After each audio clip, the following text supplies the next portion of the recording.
CCC కుటుంబం కదా. Okay, ఈరోజు దేవుని యొక్క వర్తమానం దేవుని కుటుంబము. సో ఎవరైనా ఆలోచించి చెప్పగలరా? దేవుని కుటుంబము అని నేను చెప్పాను. ఈరోజు సందేశం యొక్క ముఖ్యాంశం ఇది. మీరు చెప్పడానికి ప్రయత్నించండి. దేవుని కుటుంబం అని నేను చెప్పాను. సో ఎక్కడి నుంచి ఇది మొదలు పెడతాం? లేకపోతే మీకు దేవుడు ఇచ్చిన అవగాహన, రాత్రి మీరు చూసుకున్నటువంటి రిఫరెన్సెస్ ఏమైనా ఉన్నట్లయితే, లేకపోతే జనరల్ గా కూడా మీరు చెప్పచ్చు.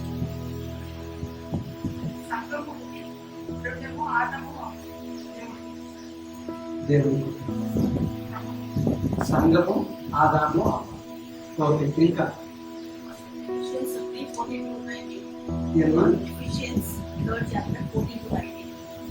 14 to 19 ఎఫెసియన్స్ 3rd చాప్టర్ ఏముందమ్మా సార్? దేవుని ఎరిగిన వారు కాకుండా ఆయనని విశ్వాసంతో పెట్టుకొని ఆయన ప్రకారంగా ఆత్మజ్వాలను నడిపించబడి దేవుని కుటుంబం. ఓకే, ఇంకెవరైనా మగవారు కానీ యవనస్తులు కానీ ఆడబిడ్డలు యవనస్తులు? ఎఫెసియన్స్ 2:19 ఏముందమ్మా?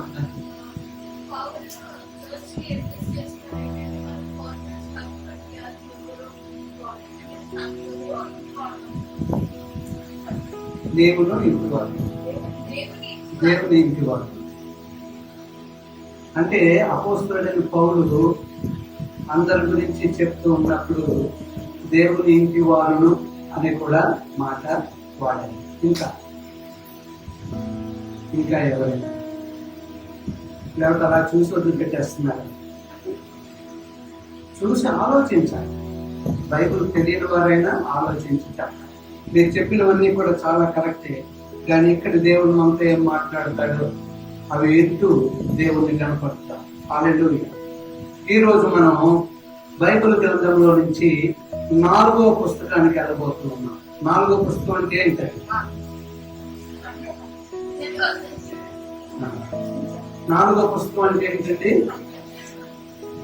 ఆది కాండము, నిర్గమ కాండము, లేవి కాండము, సంఖ్యాకాండము, ద్వితీయోపదేశ కాండం. దీన్ని ఏమంటామంటే పెంటాట్యూక్, పంచమ స్కందం. హెబ్రీలో తోరా అంటారు. అది ధర్మశాస్త్రం, మోసే యొక్క ధర్మశాస్త్రం. దాంట్లో ఉన్న విధులనే వారు ఎక్కువగా మరి ఆచరిస్తూ ధర్మశాస్త్రాన్ని పాటిస్తూ ఉంటారు. సో దేవుని ప్రజలైన ఇశ్రాయేలీయులకు ధర్మశాస్త్రము అందించాడు. అది వారు తోరా అంటారు. తర్వాత బైబిల్ గ్రంథాన్ని మనం అర్థం చేసుకోవడానికి పుస్తకాలుగా, మరి చాప్టర్స్ గా, వాక్యాలుగా, మరి తర్వాత భక్తులైనటువంటి వారు శ్రమించి దాన్ని ఆ రీతిగా మన ముందు పెట్టారు. సంఖ్యాకాండం అని పేరు ఎందుకు వచ్చింది? ఎవరైనా చెప్పాలి?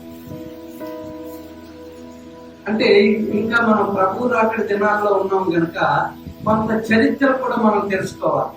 ఏదో గుడ్డిగా దేవుని వాక్యం వెళ్ళిపోవడం కాదు, కానీ ఇలాగ మనం తెలుసుకోవడం ద్వారా అనేక విషయాలు మనకు అవగాహన ఉంటాయి. సంఖ్యాకాండము. ఈ రోజు మనం సంఖ్యాకాండంలో నుంచి బయలుదేరుతూ ఉన్నాం. అంటే సంఖ్యాకాండం అని పేరు. ఓకే, ఏమన్నా?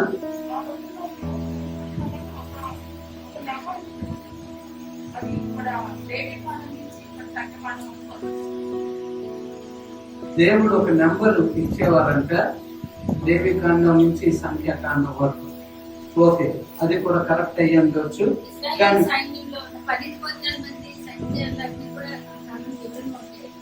సంఖ్యాకాండం ఓకే. సో అందరికి కూడా కొంత అవగాహన ఉంది.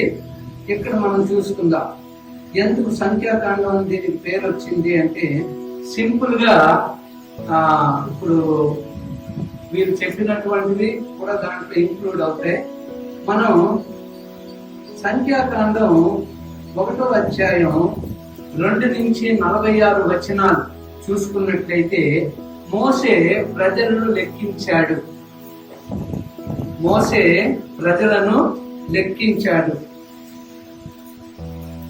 1వ అధ్యాయం 2-46.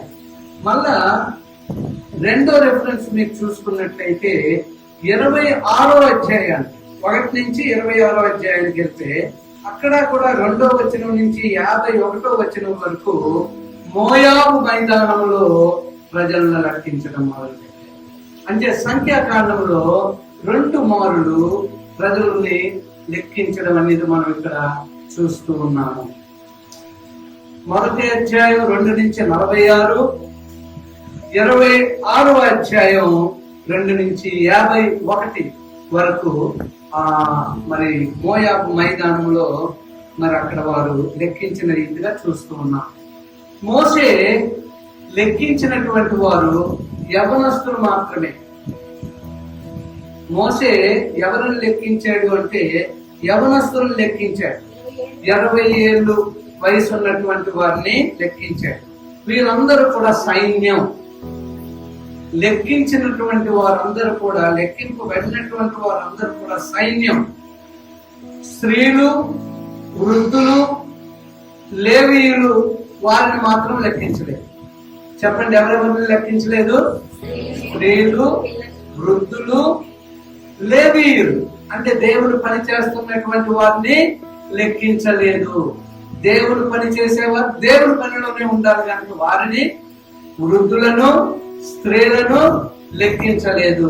లెక్కించినటువంటి వారు 20 సంవత్సరాల వయసు కలిగినటువంటి వారిని మాత్రమే లెక్కించారు. అది సైన్యముగా మరి పరిగణింపబడింది. సో ప్రియమైనటువంటి వారులారా, సంఖ్యాకాండము గురించి మనం తెలుసుకోవడం గురించి ఇంతే. సంఖ్యాకాండము ఎందుకు రాయబడింది అంటే లెక్కించడం అనేది ఇక్కడ మనం చూస్తూ ఉన్నాము. 2 మారులు లెక్కించడం జరిగింది. దీనికి సంఖ్యాకాండం అని పేరు పెట్టబడింది. మరి లెక్కింపబడినటువంటి వారు సైనికులు, లెక్కింపబడలేనటువంటి వారు స్త్రీలు, వృద్ధులు, లేవీయులు. అది జ్ఞాపకం ఉంచుకుంటే చాలు. క్రైస్తవ జీవితంలో అభివృద్ధి లేకపోవడానికి కారణం ఏంటి? చాలా ప్రాముఖ్యమైనటువంటి మాట. సింపుల్ గా చెప్తాను, అవగాహన చేసుకోవడానికి ప్రయత్నించండి. అభివృద్ధి చెందడానికి దేవుడు మనకు సహాయం చేయబోతూ ఉన్నాడు. మనము అభివృద్ధి చెందకపోవడానికి కారణం ఏంటి? ఫలించకపోవడానికి కారణం ఏంటి? ఎదగలేని స్థితిలో ఉండిపోవడానికి కారణం ఏంటి అనేది మనం చూసుకున్నట్లయితే మనం ఏం చేస్తూ ఉన్నామంట, ఒక అడుగు ముందుకి, చెప్పండి, 2 అడుగులు వెనక్కి. చెప్పండి, ఇప్పుడు ఒక అడుగు ముందుకి, 2 అడుగులు ఏ విషయంలో? అభివృద్ధి విషయంలో. అందుకు మనం ఏంటంటే ఒక్కడిగే ముందేస్తున్నాం, 2 అడుగులు వెనక్కి వేస్తున్నాం, ఒక్కడుగు ముందుకు వేస్తున్నాం, 2 అడుగులు. అంటే వెనక్కి వెళ్ళిపోవడమే మనం చూస్తూ ఉన్నాం కానీ ముందుకు వెళ్ళలేని స్థితిలో, అభివృద్ధి లేని స్థితిలో, ఫలించలేని స్థితిలో, ఎదగలేని స్థితిలో, ఆ స్థితిలోనే క్రైస్తవ్యంలో ఉన్నటువంటి వారు, మనము అభివృద్ధి చెందలేకపోతూ ఉన్నాం. సో ప్రియమైనటువంటి వాళ్ళరా, అభివృద్ధి చెందకపోవడానికి కారణం ఏంటి? ఎలాగ అభివృద్ధి చెందాలి అనేది దేవుడు మనతో మాట్లాడుతూ ఉంటాడు. ఓకే, దేవుడు సంకల్పాలు, దేవుడు డాష్ చెప్పడానికి ప్రయత్నించారు. దేవుడు సంకల్పాలు అంటే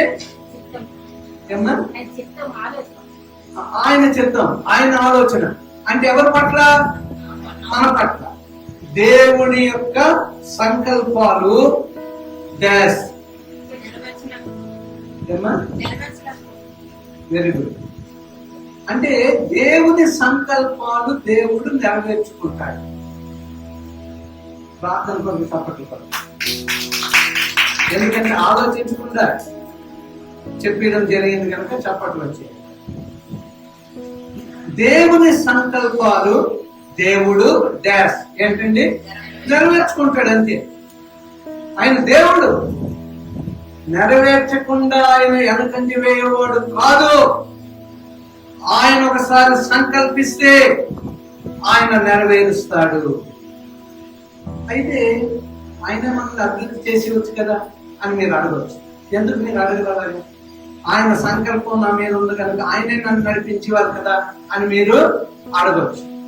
అయితే ఎప్పుడు దేవుడంట ఇది నా సంకల్పం, నీవు ఇలా ఉంటే నా సంకల్పం నీ పట్ల నెరవేరుతుంది. అందరి విషయంలో దేవుడు అలాగే చెప్పాడు.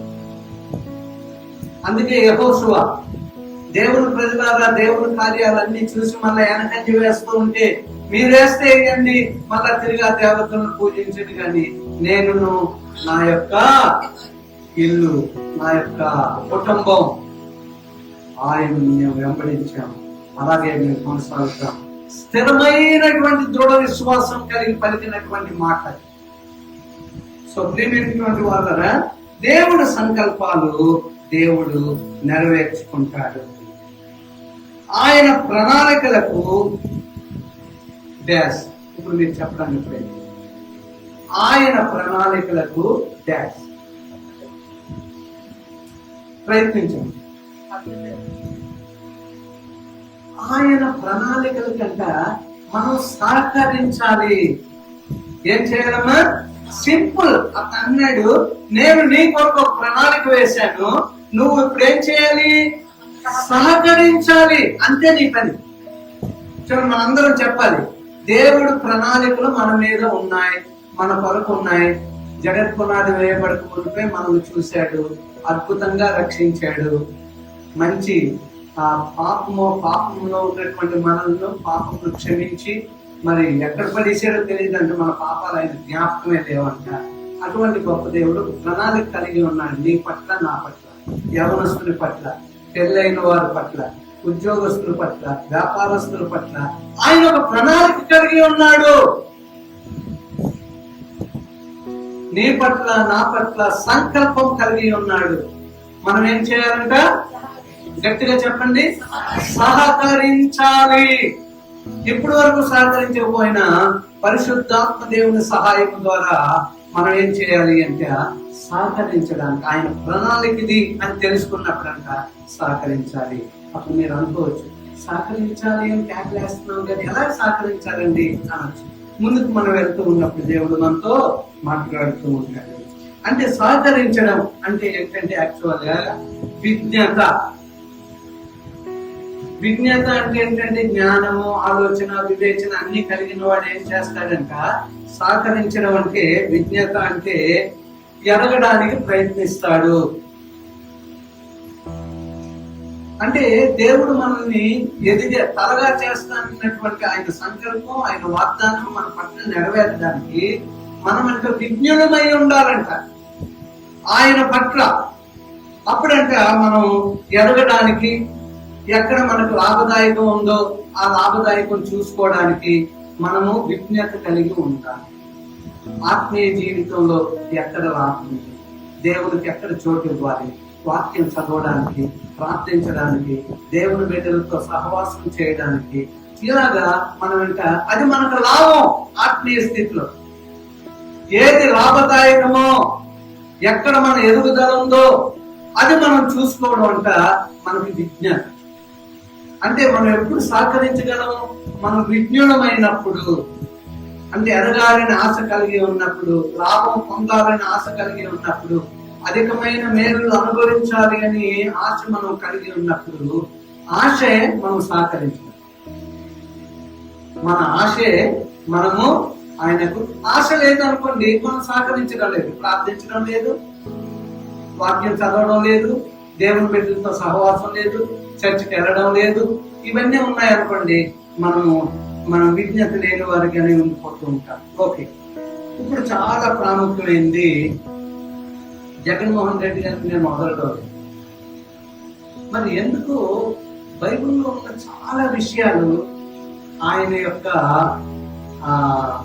ఆశయాల్లో, ఆయన యొక్క కార్యాల్లో మనకు కనపడుతూ ఉంటాయి. నేను చాలా విషయాలు ఆయన మాటలు నేను ఆలోచిస్తూ ఉన్నప్పుడు, నా యొక్క వాక్యం ధ్యానిస్తూ ఉన్నప్పుడు, నిన్న మేము సేవకులైనటువంటి వాళ్ళు ప్రతి 3వ శుక్రవారం కలుసుకుంటాం కదా, ఇక్కడే ఇలా కూర్చొని ప్రార్థన చేస్తూ ఉంటాం. సాయంత్రం ప్రార్థన చేస్తూ ఉన్నప్పుడు చాలా విషయాలు మేము మాట్లాడుకొని అనేకుల కొరకు ప్రార్థించాం. సో అప్పుడు ఈ విషయాలన్నీ కూడా మాకు జ్ఞాపకం వచ్చాయి. మనం విశ్వాసులైనటువంటి మనము విశ్వాస యాత్రలో ఉన్నాం. మన తండ్రి ఎవరు విశ్వాసులకు? అబ్రహాము గారిని రమ్మనగానే పిలిచిన వెంటనే ఏం చేశాడు? విశ్వాసంతో యాత్ర కొనసాగించాడు. అందుచేత ఇశ్రాయేలు ప్రజలు కూడా ఐగుప్తు నుంచి బయలుదేరమని దేవుడు పిలవగానే దేవుడు మోసేని ఏర్పాటు చేసుకుని మొత్తమే దేవుడి ప్రజలు బయలుదేరారు. ఈ యాత్ర ఏమంటారంటే విశ్వాస యాత్ర. ఏ యాత్ర నుండి ఇది? విశ్వాస యాత్ర.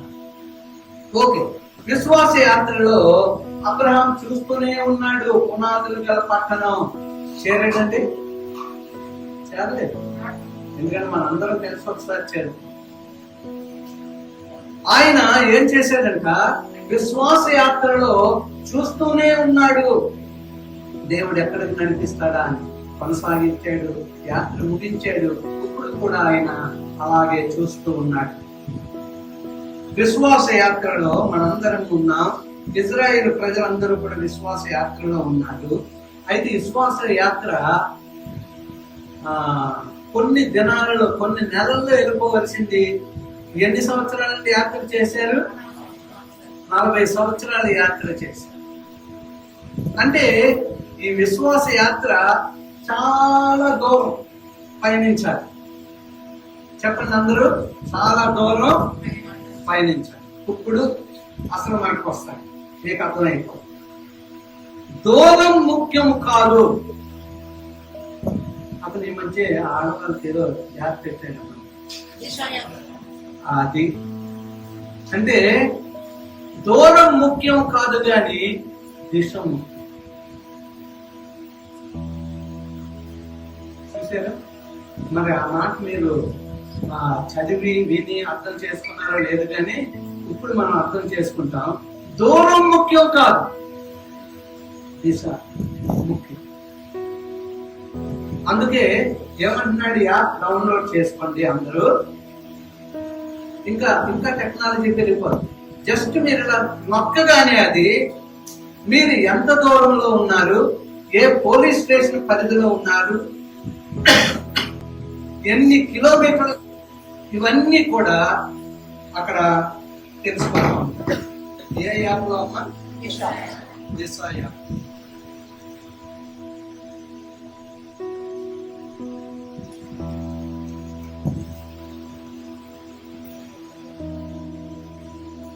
ఆ దిశ మనం అబ్రహాము ఒక దిశను చూసుకున్నాడు. ఎక్కడకు పిలువబడ్డాడో అక్కడి వరకు పయనిస్తూనే ఉన్నాడు. ఎన్ని సమస్యలున్నా, ఎంత దూరమైనా, ఎన్ని కష్టాలు ఎదురైనా, ఎన్ని రకాలైనటువంటి బాధలు ఎదుర్కొన్నప్పటికీ దిశను మాత్రం వదిలిపెట్టలేదు. దిశ ద్వారా రక్షణ. దిశయా. నేను ఈ ధ్యానం చేస్తున్నప్పుడు నాకు ఆ దిశ గురించి కరెక్ట్గా అర్థమైంది. పోలీసులకు కూడా అర్థమైందో లేదో తెలియదు. నొక్కమన్నారని నొక్కేయడం, మీరు నొక్కారు కదా అని ఎక్కడ ఉన్నారని చూడటం. కానీ అసలు దిశ అంటే ఏంటి? సో ఎంత దూరం అనేది ముఖ్యం కాదు, దిశ ముఖ్యం. చూడండి, మీరు ఇలా నొక్కగానే మీరు ఎక్కడున్నారు, ఎంత దూరంలో ఉన్నారు, ఏ పరిధిలో ఉన్నారు, అంతా దీంట్లోకి వచ్చేస్తుంది.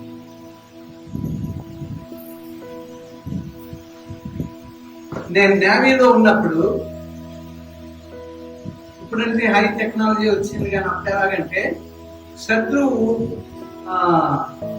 విమానాలు వెళ్ళొచ్చు, షిప్లు వెళ్ళొచ్చు, అందులో నుంచి మోర్స్ కోడ్ సౌండ్లు వస్తూ ఉంటాయి. Tick tick tick tick tick.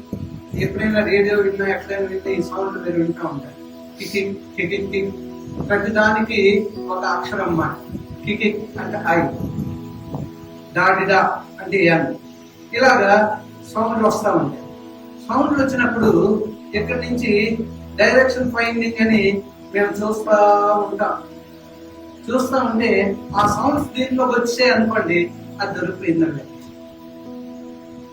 Direction finding తో హెలికాప్టర్ వెళ్ళి దాన్ని ధ్వంసం చేసేస్తుంది ఎక్కడున్నా. అందుకే ప్రయాణాలలో ఎవ్వరు కూడా ఆ టైంలోనే జస్ట్ గంట పంపించవలసింది మెసేజ్ జస్ట్ కొన్ని సెకండ్స్ లో పంపించేస్తారు. నేను ఏదో యాప్ చూశాను, ఎవరైనా మరి చూసారో లేదో, పేపర్లో ఎక్కడ చూశాను, ఒక్క సెకండ్ లో జపాన్ లో ఒక్క సెకండ్ లో 51,000 పిక్చర్స్ అంటే సినిమాలు డౌన్లోడ్ అయ్యాయి. ఒక్క సెకండ్.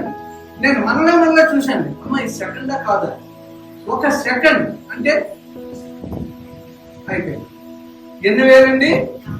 51,000 సినిమాలు డౌన్లోడ్. అందుచేత టిక్ అని సౌండ్ వచ్చింది అంటే ఇది రావడం, హెలికాప్టర్ రెడీగా ఉంటే సౌండ్ పికప్ చేసిందంటే అక్కడికి వెళ్ళి హోమింగ్ అయిపోయిందంట, ధ్వంసం అయిపోయింది. అందుచేత ఈ రోజు అలాగే యుద్ధంలో మీరు వెళ్ళిపోరు. ఇక్కడ చర్చిలో ఉన్నారు మీరు అందరూ. ఎక్కడ ఉన్నారండి? ఒక్కోసారి మనం షిప్ లో వెళ్తున్నట్టు, హెలికాప్టర్ లో వెళ్ళినట్టు వెళ్ళిపోతా ఉంటాం. షిప్ లో కాదు కానీ దేవుని మందిరంలో మనం ఉన్నాం. దేవుని మందిరంలో ఒక విషయం గురించి మనం మాట్లాడుకుంటూ ఉన్నాము. మనమంట ఎంత దూరం ముఖ్యం కాదు కానీ దిశ ఏది అన్నదే ముఖ్యం. దిశ ఏది అన్నదే ముఖ్యం. ఇలా నొక్కగానే దిశయ అది ఎక్కడుంది అది ముఖ్యం. ఇంకా పోలీసులు ఇంకేమి చూడరు. అది ఎక్కడుంది, అది ఏ పోలీస్ స్టేషన్ పరిధిలో ఉంది, వీళ్ళు చాలా దూరంలో ఉంటే ఆ పోలీస్ స్టేషన్ కి పంపగానే వాళ్ళు అక్కడి నుంచి బయలుదేరిపోతారు. వాళ్ళలాగే ఎన్నో కార్యక్రమాలలో మనం చూసాం. అందుచేత ఈ టెక్నాలజీ సాతానుడు వాడుతూ ఉన్నాడు. ఎక్కడ మనం బలహీనమో అని చూస్తూ ఉన్నాడు. వాక్యం చదవాలని ఇంట్రెస్ట్ లేకపోతే బైబిల్ పట్టుకోగానే ఏదో పని, ప్రార్థన చేయాలని ఇంట్రెస్ట్ లేకపోతే ఏదో చికాకు తలనెత్తి ఏదో పని, ఏదో వచ్చింది అసలు మంచిపోయింది. వాడు చాలా ఫాస్ట్ గా మన విషయాల్లో మన దిశను వారు చూస్తూ ఉన్నాడు. ఎక్కడ మనం తప్పిపోయాం కానీ మనం విజ్ఞులం అయితే ఏం చేయాలి అంటే ఏది లాభదాయకమో, ఎక్కడ మనం ఎరగాలో, విశ్వాసులుగా ఏ దిశను మనం పట్టుకోవాలో. అందుకే భక్తులైనటువంటి వారు ఆ దిశ వైపు చూశారు. అపోస్తలుడైన పౌలు ఎవరిని చూశాడు అంటే విశ్వాసమునకు కర్త అయినటువంటి యేసుని. అందుకే తుద వరకు పరిగెత్తాడు. మరి జీవ కిరీటం, నీతి కిరీటం పొందగలిగాడు. సో ప్రియమైనటువంటి వాళ్ళరా, మనం విశ్వాస యాత్రలో ఉన్నాము. ఎంత దూరం అనేది ముఖ్యం కాదు కానీ దిశ ఏది అనేది ముఖ్యము. చాలా సార్లు మనం ఎందుకు తప్పిపోతూ ఉన్నాము అంటే దేవునికి అభిముఖంగా ఉంటూ ఉన్నాం, అంటే వ్యతిరేకంగా ఉంటూ ఉన్నాం. దేవుని వైపు మనం చూడటం లేదు, మన చూపు వేరే వైపు ఉంది. ప్రార్థన చేస్తూ ఉన్నాం, లోకంలో జరిగే విషయాలు ఆలోచిస్తూ ఉన్నాం. ప్రార్థన చేస్తూ ఉన్నాం, కుటుంబ పరిస్థితులన్నీ ఆలోచిస్తూ ఉన్నాం. ప్రార్థన చేస్తూ ఉన్నాం, పిల్లల గురించి, వాళ్ళ భవిష్యత్తు గురించి ఆలోచిస్తూ ఉన్నాం. అంటే ప్రార్థనలో దాన్ని పెట్టడం లేదు కానీ వేరే వైపు మనం చూస్తున్నాం. పేరుకు మాత్రం ప్రార్థనలో మనము కూర్చుంటూ ఉన్నాం. ప్రార్థన నీ యొక్క దిశ ఏంటి? ప్రార్థన ఎందుకు చేస్తూ ఉన్నావు? ఎవరి కొరకు చేస్తూ ఉన్నావు? నువ్వు భక్తిలో ఎదుగుట కొరక, నీ కుటుంబాన్ని ప్రభువులో ఎదిగేలాగా ప్రార్థిస్తూ ఉన్నావా? లేకపోతే ఎవరైనా బాధల్లో ఉన్న వారికి ఓదార్పు దయచేయడానికి దేవుని యొక్క ఆత్మ సహాయం కోరుతూ ఉన్నావా? ఎలా ఉన్నావు అని చాలా ముఖ్యం. దేవునికి అభిముఖంగా ఉంటే మనమంట వ్యతిరేకముగా వెళ్తూ ఉన్నాం. జస్ట్ ఇలా వెళ్ళాలనుకోండి, మనం ఎలా వెళ్తున్నాం? ఇలా వెళ్తున్నాం. అందుచేత చాలా జాగ్రత్తగా ఉండాలి. ఇక మీద మనం దిశ లేకుండా ఏ వైపు తిరిగినా సాతాను నిన్ను నన్ను పట్టుకోవడానికి. ఆలస్యం చేయొద్దు. రేపు మనది కాదు, ఇంకొక క్షణం మనది కాదు. ఎంతో మంది అలాగా మరి యాక్సిడెంట్కి వెళ్ళిపోయిన వారు ఏదో విషయంలో వెళ్తూ ఉన్నారు కానీ అతను ఏమైపోయాడు? ఇప్పుడు అనంత లోకానికి వెళ్ళిపోయాడు. ఈ రీతిగా మనం ఈ మధ్య కాలంలో మరి అన్ని విషయాలు ఆలోచిస్తూనే ఉన్నాం. ఓకే, ఇప్పుడు ఇజ్రాయేల్ ప్రజల దగ్గరికి వచ్చేద్దాం. ఇజ్రాయేల్ ప్రజలు అంటే ఎవరు? మనమే. ఇజ్రాయేల్ ప్రజలు బైబుల్ అనగానే మనమే అనుకోవాలి. ఇప్పుడు ఇజ్రాయేల్ ప్రజల దగ్గరికి వచ్చేద్దాం. ఎవరి దగ్గరికి వచ్చేద్దాం? మన దగ్గరికి అనండి అందరూ. నా దగ్గరికే. అలా అంచేత ఇజ్రాయేల్ ప్రజలంట ఏం చేస్తూ ఉన్నారంటే సనుక్కుంటున్నాను. అంటే నేనేం చేస్తున్నాను? సనుక్కుంటూ ఉన్నాను, తిరగబడుతూ ఉన్నాను. ఎవరి మీద? దేవుని మీద. నీకు తెలియకుండానే నువ్వు తిరగబడుతూ ఉన్నావు. సనుగుతూ ఉన్నావు అంటే తిరగబడుతూ ఉన్నావు. అంటే సనిగిన వారు అనేక వేల మంది చనిపోయారు. చాలా జాగ్రత్తగా ఉండాలి దేవుని విషయం. మనుషుల విషయంలో మాట్లాడిన రీతిగా దేవుని విషయంలో మాట్లాడు. ప్రార్థనలో కూడా జాగ్రత్తగా నువ్వు ప్రార్థించాలి, కానీ జాగ్రత్త లేకుండా నువ్వు ప్రార్థించడానికి వీలు లేదు. సో ప్రియమైన దేవుని జనాంగమా, మనము దేవునికి వ్యతిరేకముగా వెళ్ళకూడదు, సనుక్కుంటూ మనం తిరగకూడదు. ఓకే, దేవుడు మనం సనుక్కుంటూ తిరుగుతూ ఉంటే దేవుడు ఏం చేస్తాడు చెప్పాలి? ప్రయత్నించు. సనుక్కుంటూ వెళ్తా ఉంటే దేవుడు ఏం చేస్తాడు? మనం బలహీనంగా ఉంటే దేవుడు ఏం చేస్తాడు? ప్రార్థన లేకుండా ఉంటే ఏం చేస్తాడు? పడతాడు. సో ప్రియమైనటువంటి వాళ్ళరా, సింపుల్ గా ఒక మాట చెప్తాను చూడండి. మనం సనువుకుంటూ ఉన్నా, ఆయన మీద మనం తిరగబడుతూ వెళ్తున్నా, దేవుడంట మనల్ని పోషిస్తూ కాపాడుతూ వచ్చిన వైనాలే మనం ఎక్కువ పోషిస్తూ ఉన్నాడంట, కాపాడుతూ ఉన్నాడు. తిండి పెడుతూ ఉన్నాడంట, నీళ్ళు ఇస్తూ ఉన్నాడు. 38 సంవత్సరాలు తిరగబడుతూ సరుగుతూ ఉన్నా వారికి ఏమి ఇచ్చాడండి? ఆహారం ఇచ్చాడు. ఎక్కడి నుంచి ఇచ్చాడు? నీళ్లు. బండలో నుండి నీళ్లు. వాక్కెళ్ళి మేము వెళ్ళి కూర్చున్నాం, వచ్చింది బోరు. మేము అనుకున్నాం దేవానికి స్తోత్రం, మేము ఉంటుండగానే బోర్ అయిపోవాలి. 10 అడుగులు వెళ్ళిన తర్వాత కొండ పట్టాలి. ప్రభు కొండ తొందరగా పోతే బాగుంది, మట్టి వచ్చేస్తే బాగుంది, ఏదైనా అని నీళ్ళు వచ్చే మార్గం ఉంటే బాగుంది అంటే తవ్వుకుంటూ వెళ్ళిపోతున్నాడు. కొండ అలా కొండలాగే ఉంది. 20, 30, 40, 200, 250, 250 కొండే. నీళ్ళేమైనా వస్తుందంటే నీళ్ళు రావడం. మనసులో మాత్రం దేవానికి స్తోత్రం, నీళ్ళు ఇచ్చేస్తారు. ఇంత నీళ్ళు రావడం లేదు,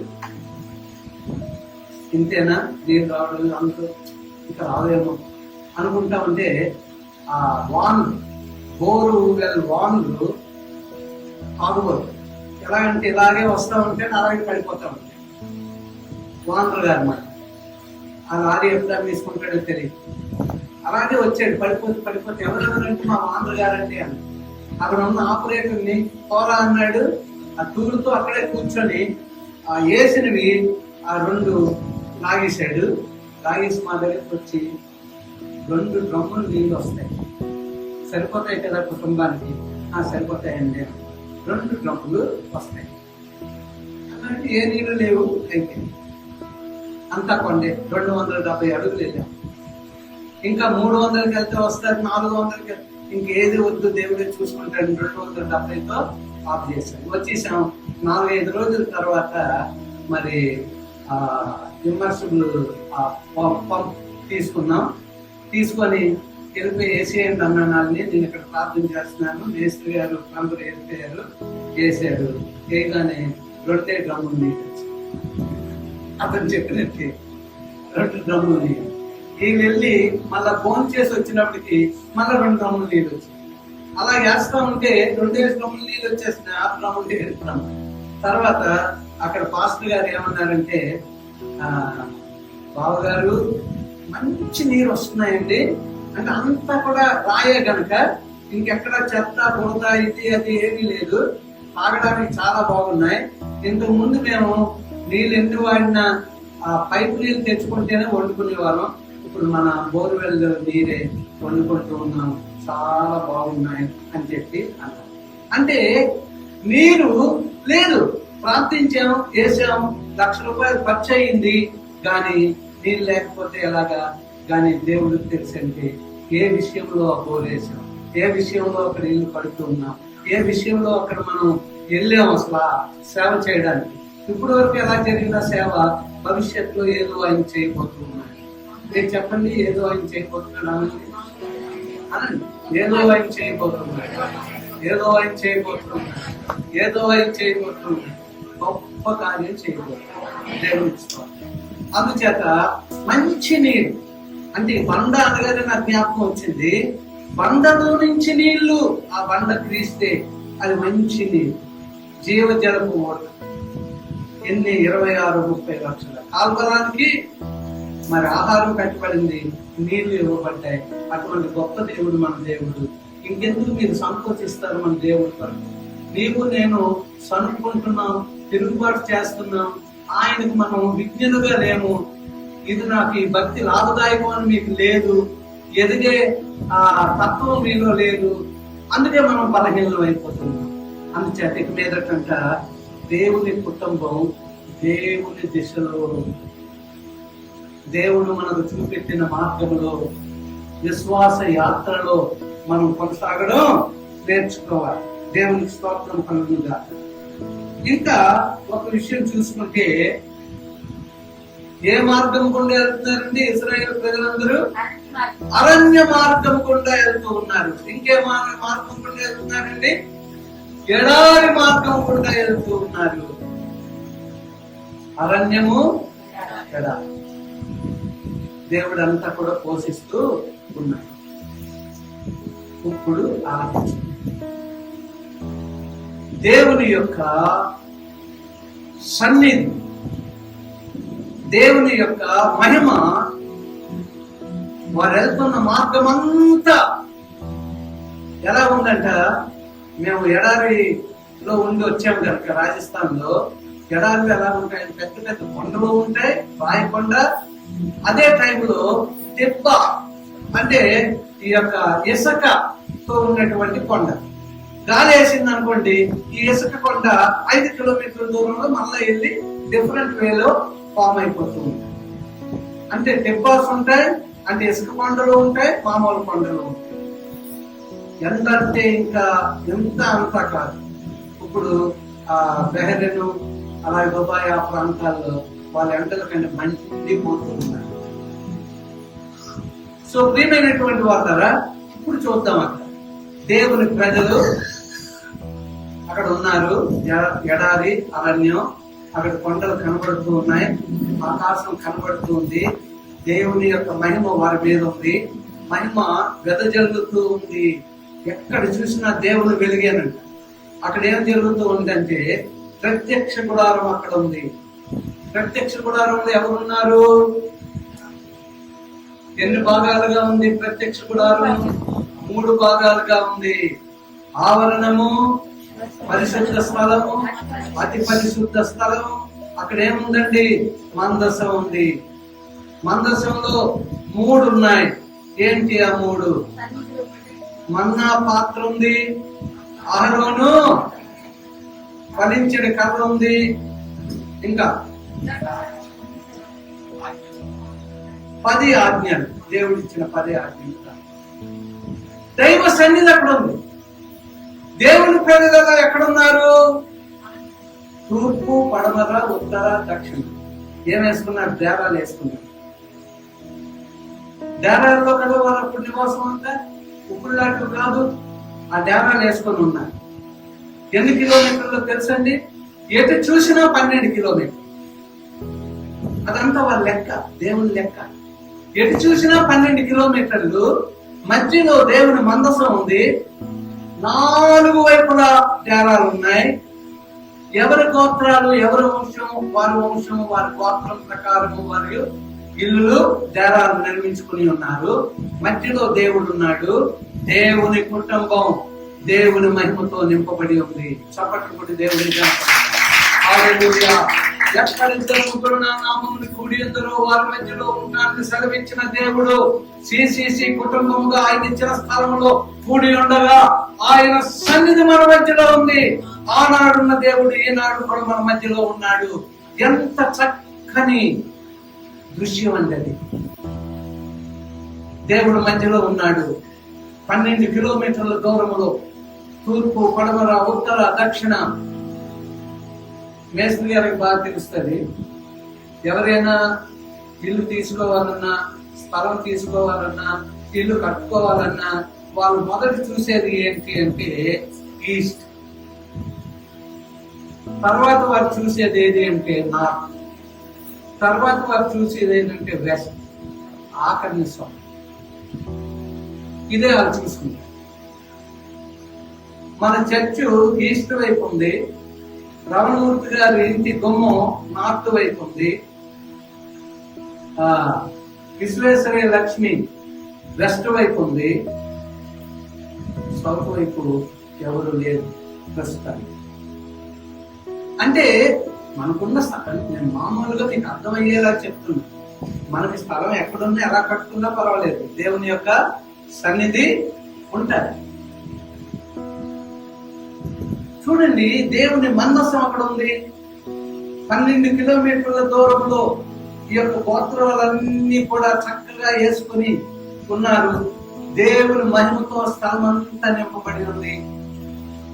ఆనాడు ఉన్నటువంటి ప్రపంచం అంతా దేవుని ప్రజలు కదులుతూ ఉంటే, వారు చేస్తున్న యుద్ధాలు చూస్తూ ఉంటే, వారికి దేవుడు పెట్టిన ఆహారం, వారికి దేవుడు ఇచ్చినటువంటి నీళ్లు చూస్తూ ఉంటే, వారి యొక్క గుడారాలు అవన్నీ చూస్తూ ఉన్నప్పుడు, రాత్రి అగ్ని స్తంభం, పగలు మేఘ స్తంభం, ఇవన్నీ కూడా వారు వింటూ ఉన్నప్పుడు, దేవుని ప్రజలు బయలుదేరుతూ ఉంటే చుట్టుపక్కల ఉన్నటువంటి వారి గుండెలు అదురుతూ ఉండేవంట. కారణం ఏంటంటే దేవుని యొక్క ప్రజలు నడుస్తూ ఉన్నారు. నీవెక్కడుంటే అక్కడ నీ దేవుడు నీతో ఉన్నట్లయితే ఆ చుట్టుపక్కల వారికి అది దీవెన. వారికి అర్థమైపోద్ది నువ్వు దేవుని బిడ్డవని. మరి నిన్ను చూసారు కదులుతున్నారో లేదో తెలియదు, కానీ నువ్వు ఎలా ఉన్నావు అనేది చాలా ప్రాముఖ్యమైనది. దేవుని ప్రజల గుడారాల చుట్టూ క్రమ పద్ధతిలో గుడారాలు వేశారంట, చాలా క్రమంగా. అందుకే ఎవరైనా ఇక్కడికి వచ్చినప్పుడు ఇక్కడ నుంచి ఈ బెంచ్లు చూస్తారు, చాలా బాగుందండి అంటారు.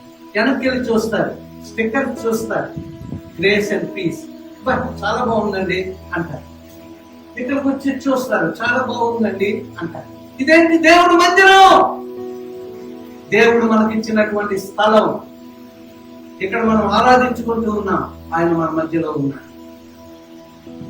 అందుకు ఎవరు నీ ఇంటికి వచ్చినా, ఎవరు మన మందిరంలోకి వచ్చినా, ఎవరు నీ ఉద్యోగ స్థలంలోనికి వచ్చినా, ఎవరు నీ వ్యాపార స్థలంలోనికి వచ్చినా, దేవుని మహిమను నీ దగ్గర, నీ వ్యాపారంలో, నీ ఉద్యోగంలో, నీ యొక్క కుటుంబంలో, నీ ఉన్నటువంటి మందిరంలో దేవుని మహిమను చూడాలి. ఎంత అద్భుతమైన సీన్.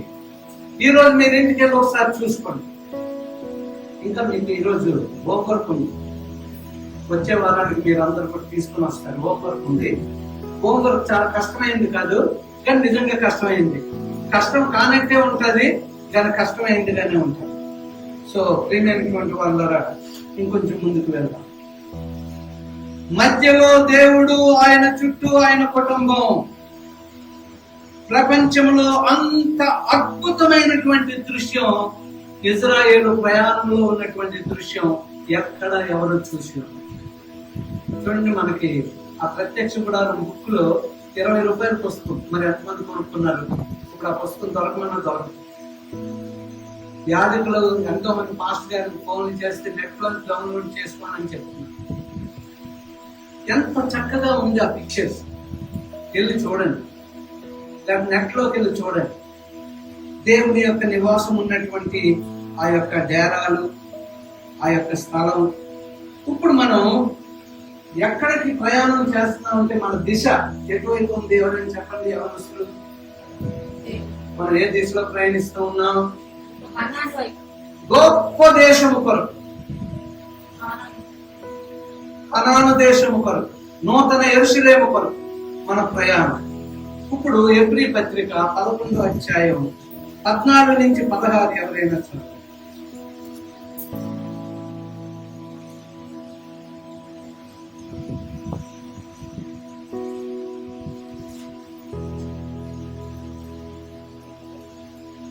చదవండి తొందరగా. నాకు చెప్పువారు తమ స్వదేశమును వెతుకుచున్నామని విసులుపరుచుతున్నారు కారా? తమ స్వదేశమును వెతుకుచున్నామని విశదపరుచుతున్నారు కాదా?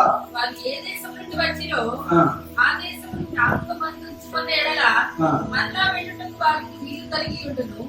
అయితే వారు మరి శ్రేష్టమైన దేశమును అనగా పరలోక సంబంధమైన దేశమును కోరుచున్నారు. అందుచేత తాను వారి దేవుడని అనిపించుకున్నకు దేవుడు వారిని గురించి సిగ్గుపడడు. ఇంకా ఉంది కదా 16వ వచనం చదవండి. ఏలయనగా ఆయన వారి కొరకు ఒక పట్టణము సిద్ధపరిచి ఉన్నాడు. చూడండి, ఆయన ఒక పట్టణము సిద్ధపరిచి ఉన్నాడు. అది గొప్ప దేశం. ఇప్పుడు ఎవరైనా గొప్ప దేశం అనగానే అమెరికా అండి అంటారు, లేదా జర్మనీ అండి అంటారు, లేకపోతే రష్యా అండి అంటారు, లేకపోతే ఇండియా అండి అంటారు. అంటే గొప్ప దేశం అనగానే అమెరికా అండి అంటారు. ఇప్పుడు చాలా మంది రష్యా దేశం యొక్క వ్యాక్సిన్ వేసుకోవడానికి స్పుట్నిక్ అంటారు. ఇప్పుడు అమెరికా నుంచి వస్తుందండి, దాని పేరు ఫైజర్ బూస్టర్. మొన్న ఒక పాస్టర్ ఫోన్ చేసి అమెరికా దాని గురించి వెయిట్ చేస్తున్నానండి అంటే ఆయన గొప్ప దేశం వ్యాక్సిన్ గురించి వెయిట్ ఆ గొప్ప దేశానికి ప్రయాణం అయితే చాలా మంచిది, కానీ గొప్ప దేశం యొక్క వ్యాక్సిన్ కాదు. ఇప్పుడు చాలా మంది ఏంటంటే ఇండియా అంత బాగుంది, రష్యా స్పుట్నిక్. తర్వాత ఈ పేర్లు అలాగే. అందుచేత ప్రియమైనటువంటి వారి ద్వారా ప్రార్థన చేసి ఏది వేసుకుంటే అదే బాగా పనిచేస్తుంది. అంతేత ఎవరెవరు ఇంకా వేసుకోలేదు వారు ఒకసారి లేచి నిలబడండి.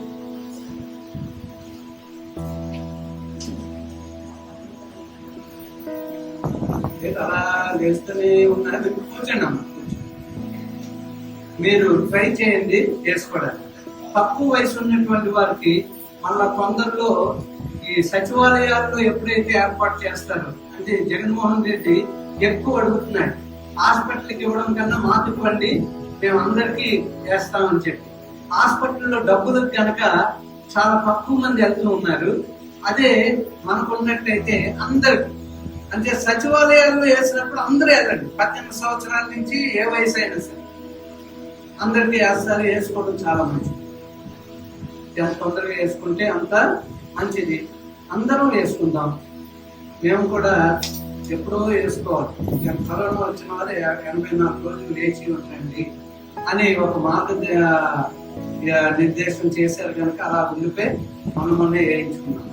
సో ప్రియమైనటువంటి వాళ్ళరా, మరి ఎవరు కూడా భయపడకుండా అది వేసుకోండి. వేసుకున్న తర్వాత మీరేం చేయాలంటే 2 రోజులు నేను ఎక్కడికి వెళ్ళని అనండి, దగ్గర శుభ్రంగా వండి పెట్టు అనండి. అప్పుడు మీరు ఇంజక్షన్ వేసుకున్నట్టు ఉంటుంది, ఎప్పుడు వచ్చినా రాకపోయినా నాటకం చేసినట్టు ఉంటుంది. అన్ని ఏదైనా 2 రోజులు రెస్ట్, 2 రోజులు రెస్ట్ తీసుకొని 3 రోజులు మీ పనులు. కష్టమైన పనులు మాత్రం 2 రోజులు చేయండి. ఇదో జ్ఞాపకం ఉంచు. ఓకే, ఇప్పుడు గొప్ప దేశం కొరకు మన యొక్క ప్రయాణం ఉంది.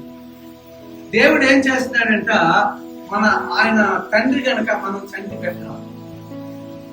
ఎవరికి ఏది కావాలో అదే ఇస్తూ చక్కని ఆహారం పెడుతున్నాడు, నీళ్ళు ఇస్తూ ఉన్నాడు. పాలు తేనెలు ప్రవహించి దేశంలోకి మనల్ని తీసుకుని వెళ్తూ ఉన్నాడు. సో ప్రియమైనటువంటి వాళ్ళరా, ఇప్పుడు మనం ఇక్కడ ఒక మాట జ్ఞాపకం చేసుకున్నాం. ఎబ్రీ జాతి వారు అంటే దేవుని ప్రజలు.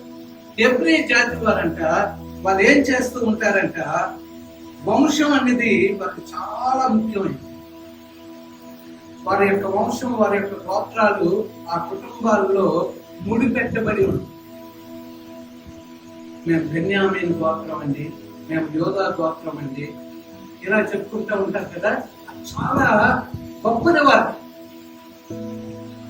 గోత్రం అనేది. ఎబ్రీయులైనటువంటి దేవుని ప్రజలైనటువంటి వారు వారి గోత్రాల వంశములో ముడిపడి ఉన్నారు. వారు దానికి చాలా కేర్ తీసుకుంటూ ఉంటారు, దానికి చాలా విలువిస్తూ ఉంటారు. నేను ఏది ఈరోజు అదే మన హోంవర్క్ రాబోతుంది. సో ప్రియమైనటువంటి వాళ్ళరా, ఇప్పుడు మనం చూడండి, ఎవ్రీ జాతి వారు ఎంత జాగ్రత్తగా శ్రద్ధలతో వంశ వృక్షాలని రాసి పెట్టుకుంటారు. వాళ్ళ పుస్తకాలు ఉంటాయి వంశ వృక్షాలు. చూడండి, మన తాతలు కూడా వాళ్ళు చదువు వచ్చినా రాపోయినా చిన్న పుస్తకం మీద పంతులు గారి చేత మనం పుట్టిన తేదీ, నక్షత్రం, అది ఇది ఉది అన్ని రాసి ఉంచుతారు. రాసి ఉంచి మనకు బర్త్డే, హిందువులు ఎప్పుడు కూడా బర్త్డే అదే రోజు చేయదు, పంతులు గారు చెప్పిన రోజే అది బర్త్డే. ఇప్పుడు ఇంగ్లీష్ మీడియం అయిపోయాం కనుక పుట్టిన రోజే మనకి కరెక్ట్ గా పుట్టింది ఆ తేదీ, నువ్వమ్మ రాత్రి పుట్టావు అందుకని బర్త్డే రాత్రి చేసుకుందాం, నువ్వు మధ్యాహ్నం 3 గంటలకు పుట్టావు 3 గంటలకు చేసుకుందాం. ఇవన్నీ కూడా రాసి పెట్టుకుంటూ ఉన్నారు. ఒకప్పుడు మధ్యలో మర్చిపోయారు, కానీ మన పూర్వీకులు చాలా జాగ్రత్తగా దాన్ని రాశారు. కానీ ఇప్పుడు మనం అవన్నీ కూడా నేర్చుకోబోతూ ఉన్నాం. సో ప్రియమైనటువంటి వాళ్ళ యజ్రా తీయండి. యజ్రా 2వ అధ్యాయం 61 నుంచి 63 వచనాలు. స్త్రీల నుండి ఒకటి చదవండి, అప్పుడే చదవద్దు. యజ్రా 2, 61, 63. మగవారి నుండి నెహెమియా 7, 63 నుంచి 65 వరకు. యజ్రా 2, 61 నుంచి 63, నెహెమియా 7, 63 నుంచి 65 వచనాలు గ్రంథాలు తీసి ఉంచండి. మొట్టమొదటి యజ్రా స్త్రీల నుంచి చదవండి.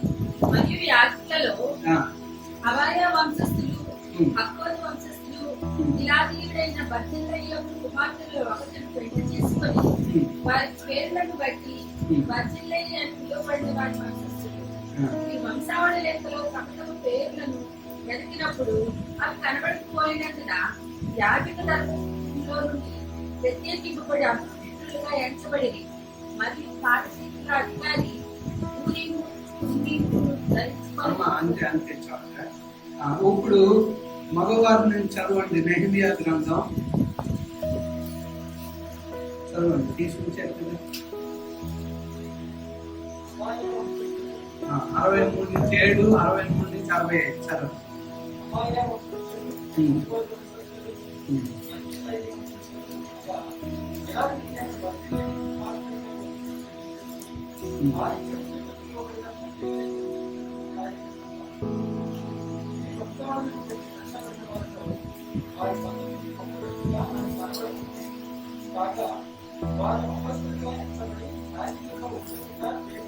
అంతేనండి, చాలు. అంటే నేను చెప్పవలసిన మాట చదివితే చాలు. ఈ యొక్క నెహెమియాలో, యజ్రాలో మనం చూసినప్పుడు అందరి పేర్లు వారి యొక్క వంశవృక్షంలో రాయబడి ఉన్నాయి. ఎవరి పేర్లు అయితే దాంట్లో రాయబడలేదో వారు అపవిత్రులంట, పక్కకి తీసి పడేశారు. చూడండి, ఆ గ్రంథాల్లో మనం ఆ విషయాలు చూస్తూ ఉన్నాం. క్రిస్టియన్స్ గా దేవుడు ఏమంటున్నాడు? ఆ జీవ గ్రంథంలో నీ పేరు లేకపోతే పైకి తీసి పడేయడమే, నరకమే. ఎంత చక్కగా సంఖ్యాకాండంలో నుంచి మనం వచ్చాం, దేవుని కుటుంబంలో నుంచి మనం వచ్చాం. దేవుని యొక్క మందస్సం చుట్టూ ఆయన యొక్క బిడ్డలు ఏ రీతిగా గుడారాలు వేసుకున్నారు, ఎంత మంచి దృశ్యం కనబడుతుంది. దేవుని మహిమతో స్థలం అంతా నింపబడి ఉంది. ఇక్కడ వల్ల మనం చూస్తూ ఉన్నప్పుడు వంశమనగా, గోత్రమనగా వారు ముడి చేయబడి ఉన్నారు, ముడి పెట్టబడి ఉన్నారు. దాన్ని జాగ్రత్తగా రాసుకుంటూ ఉన్నారు. వారి వంశం ఏది, వారి గోత్రం ఏది, వారి యొక్క వంశంలో ఉన్నటువంటి పెద్దలు ఎవరు ఎవరు ఎవరు ఎవరు అని అన్ని కూడా వాళ్ళు రాసి పెట్టుకుంటూ ఉన్నారు. ఎవరి పేర్లు అయితే దాంట్లో లేవో, మధ్యలో వచ్చి పేర్లు లేకపోతే వారి పేర్లు అప్పుడు ఎవరు చెప్పినా సరే ఇంకా ఆ పేర్లు అక్కడ లిఖింపబడలేదు కనుక వారు శపితమైనటువంటి వారే, శాపగ్రస్తులే, పక్కకు తీసి పడేయాలి. అలాగే దేవుడు ఏమంటాడండి, జీవ గ్రంథంలో ఎవరి పేరు లేదో వారి పక్కనే తీసి పడేయండి ఆ పేరు. అందుకే చూడండి, ఈ మధ్య కాలంలో ఒక ఆయన వచ్చాడు, దేనికో హెల్త్ దేనికో వచ్చినప్పుడు మీ అమ్మగారి ఇంటి పేరు ఏంటంటే అక్కడి వరకు చెప్తారు. అమ్మగారి ఇంటి పేరు ఏంటంటే నాన్నగారి ఇంటి పేరు ఏంటి అని అడుగుతున్నాయి. మరి కొంతమందికి తెలుసు, అంటే కొంచెం అలా పాటించే వాళ్ళు రాసి పెట్టుకుంటారు, అమ్మమ్మల్ని అడిగి పెట్టుకుంటారు. కొంతమందికి ఏది కూడా అమ్మమ్మది తెలియదు, నాన్నది కూడా తెలియదు. అయితే దేవుని బిడ్డలైనటువంటి మనం మీకు తెలుసో తెలీదు, ఇంగ్లీష్ బైబిల్లో స్టార్టింగ్ పేజెస్ లో మన కుటుంబం గురించి రాసుకోవడానికి ఎవరు చనిపోయారు, ఎవరు పుట్టారు, ఎవరు పెద్ద, ఇవన్నీ కూడా దాంట్లో రాయబడి ఉన్నాయి. అవి అక్కడ మనం ఫిల్ చేసుకోవడమే, అవి జ్ఞాపకం మనం చేసుకోవాలి. అందుకు వచ్చే వారానికి మీకేంటి ఎక్సర్సైజ్ అంటే, అమ్మ ఇంటి పేరు, ఆ అమ్మగారి ఇంటి పేరు, నాన్న ఇంటి పేరు, ఆ నాన్నగారి నాన్న ఇంటి పేరు, తర్వాత ఎంతమంది మీ సంతానం, ఎంతమంది చనిపోయారు, చిన్నాళ్ళు ఎంతమంది, పిన్నులు ఎంతమంది. సో ఇలాగా మీరు చక్కగా ఒక చార్ట్ తయారు చేసుకొని పిల్లలు రాసుకున్న పిల్లల దగ్గర కూర్చొని తల్లిదండ్రుల దగ్గర కూర్చోబెట్టి తల్లిది మీరు రాయండి, తర్వాత తండ్రిని అడిగి తండ్రిది రాయండి, తర్వాత మీరు రాసుకోండి. 3 తల్లిది, తండ్రిది, మీది విషయాలన్నీ కూడా రాసి నా చేతిలో పెట్టండి. ప్రతి కుటుంబం 70 కుటుంబాలు 70 పేపర్లతో వచ్చేవారు వచ్చి నా చేతికి ఇచ్చింది. ఇది వారం ఎక్సర్సైజ్. ఒక అరగంట కూర్చుంటే చాలు.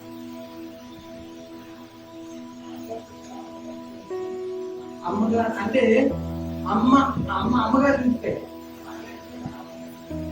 అదే, అంటే నాన్నగారు వచ్చినప్పుడు నాన్నగారు ఎలాగ వచ్చేస్తుంది, అమ్మది వచ్చినప్పుడు మళ్ళా నాన్నది ఎలాగా వచ్చేస్తుంది. సో అలాగా మీరు రాసుకోండి. ఈ మధ్య కాలంలో అమ్మగారి ఇంటి పేరు, అమ్మ ఇంటి పేరు, ఇలాగా కొత్తవన్నీ కూడా వస్తున్నాయి పాస్పోర్ట్ లో గట్ట. అయితే రాయకపోతే వదిలేయడానికి కానీ రాయాలి.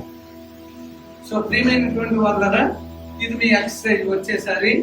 ఎందుకంటే మనం కూడా ఇజ్రాయెల్ గోత్రాల్లో ఉన్నాం, దేవుని మహిమలో ఆయన కుటుంబంలో మనం ఉన్నాం. ఇవన్నీ కూడా మనం ఎక్సర్సైజ్ చేద్దాం మన పిల్లలకు కూడా. అందుకే ఆనాడు దేవుడి కార్యాలు చేస్తున్నప్పుడు సాక్ష్యం రాయి పెట్టండి. మీ పిల్లలు అదేంటని అడిగినప్పుడు మీరు ఎలా ప్రయాణం చేశారు, ఎలా యుద్ధం చేశారు, యోర్దాను నది, ఎర్ర సముద్రం ఎలా దాటారు, ఏ రీతిగా దేవుడు మిమ్మల్ని మీ పితరుల కుటుంబాన్ని రక్షించాడు అని మీ పిల్లలకి తెలియజేయండి. అయ్యే సాక్ష్యం రాయి. సాక్ష్యం రాయి గురించి ఒక్క పేరు చెప్పండి.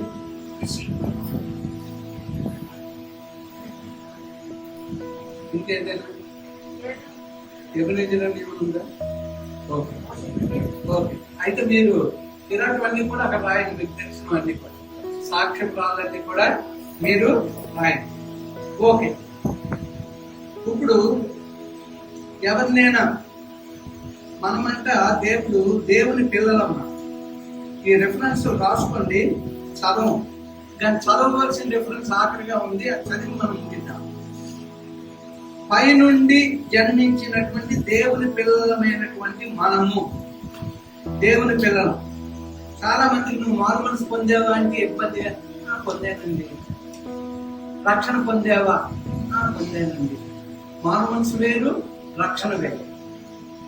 పరిశుద్ధాత్మ వరం పొందావా? పరిశుద్ధాత్మలో నడుచుకుంటున్నావా అని అడుగుతూ ఉంటే కొంతమంది ఇంకోలాగా ఉంటారు. కానీ మారు మనసు పొందేవా అంటే చక్కగా దేవుని వాగ్దానాలతో ఎలాగ నువ్వు మారు మనసు పొందేవా చెప్పాలి.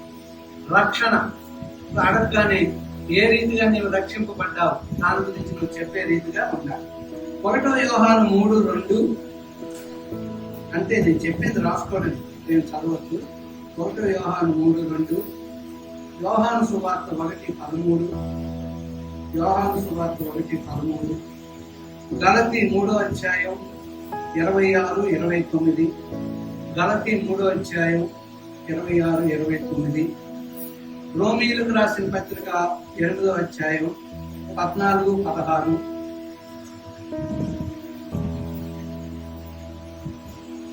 ఒక ఇజ్రాయేలీయుని గట్ట మనం అడిగితే నువ్వు ఏ వంశం, ఏ గోత్రం అని అంటే తక్కువని చెప్తాను. యోనాని ఓరి నిద్రపోతా లే, ఎక్కడి నుంచి నువ్వు వచ్చావు అనగానే మంచి సాక్ష్యం చెప్పాడు. ఘనమైన దేవుడి గురించి కూడా సాక్ష్యం చెప్పాడు. ఇజ్రాయేల్ ప్రజలంటే, ప్రవక్తలు వాళ్ళు ఎంత ఘనంగా ఉంటారంటే వారు ఘనమైన దేవుణ్ణి ఆరాధిస్తూ ఉన్నారు కనుక వారు ఘనముగా మాట్లాడగలుగుతారు.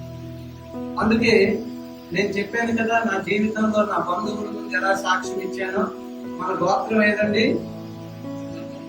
మన గోత్రం యోధా గోత్రం. ఇప్పుడు మీ గోత్రం ఏదండి అంటే మీరేమంటారు? మీ గోత్రం ఏదండి? మీకు చెప్పాను, మనం మర్చిపోయాను. అందుకే ఇశ్రాయేలీ ఎంత జాగ్రత్త. మీ గోత్రం ఏదంటే స్తోత్రం అని ఎన్నోసార్లు చెప్పమన్నా. మీ గోత్రం ఏదండి? స్తోత్రం. రెండు చేతులు ఇది. మీ గోత్రం ఏదండి? అంటే ఏంటమ్మా స్తోత్రం అంటే? మాది యోధా గోత్రం అండి. యోధా అనగా స్తుతి. యేసయ్య జన్మించిన గోత్రం కూడా యోధా.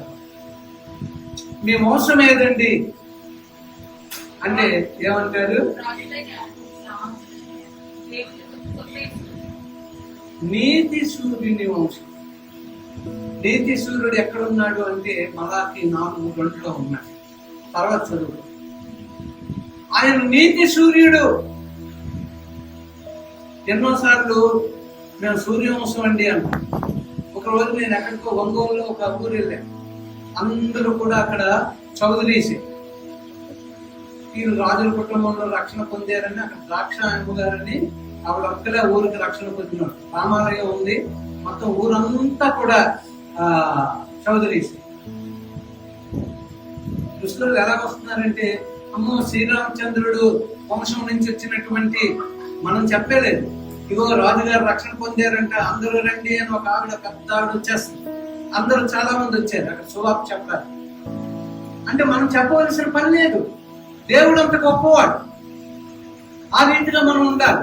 మన వంశం అయితే చెప్పండి. ఇప్పుడు నీతి సూర్యుని వంశం. నీతి సూర్యుని వంశం. సో ప్రియమైనటువంటి వాళ్ళరా, ఇప్పుడు నీతి సూర్యుని వంశంలో ఉన్నటువంటి మనకి మన తండ్రి లక్షణాలు కావాలి. ఏ లక్షణాలు కావాలండి? ఇది మనకి ముగింపు. అంతే వాక్యాలు మనం చదువుకుంటాం, ఒకే అధ్యాయంలో నుంచి చదువుకుంటాం. అని లక్షణాలు కావాలి. నీతి సూర్యుని వంశంలో ఉన్నటువంటి మన దేవుని లక్షణాలు మనకు, యోధా గోత్రంలో ఉన్నటువంటి ఆ యొక్క స్తుతి గోత్రంలో ఉన్నటువంటి ఆ లక్షణాలు మనకు, ప్రభు అయినటువంటి యేసుక్రీస్తు వారి లక్షణాలు మనకు కావాలి. ఎందుకంటే మనం దేవుని కుటుంబంలో ఉన్నాం. ఈరోజు ఏంటంటే మన సబ్జెక్టు దేవుని కుటుంబం. దేవుని కుటుంబంలో ఎవరున్నారు? మధ్యలో దేవుని మందసం ఉంది. 12 మైళ్ళు రేడియస్ లో ఏముంది? దేవుని యొక్క ప్రజలందరూ వారి గోత్రాల చొప్పున క్రమము చొప్పున డేరాలు వేయబడ్డాయి. 12 కిలోమీటర్లు. ఎటు చూసిన 12 కిలోమీటర్లు. ఇన్ని లక్షల మంది గుడారాలు వేసుకుని మధ్యలో దేవుని యొక్క మందసం. దేవుని మహిమ ఆకాశం నుంచి కనబడుతూ ఉంది. పంటలు వెలిగిపోతూ ఉన్నాయి రాత్రుల్లో కూడా. ఆ యొక్క నేల అంటే ఆ ఇసుక మెరుస్తూ ఉంది. ఆ ఇసుక కెబ్బాలు మెరుస్తూ ఉన్నాయి, గుడారాలు మెరుస్తూ ఉన్నాయి. మధ్యలో దేవుని యొక్క మందసం. అద్భుతమైన సీన్ అండి. ప్రభాస్ యాక్ట్ చేసేలా దేవుడు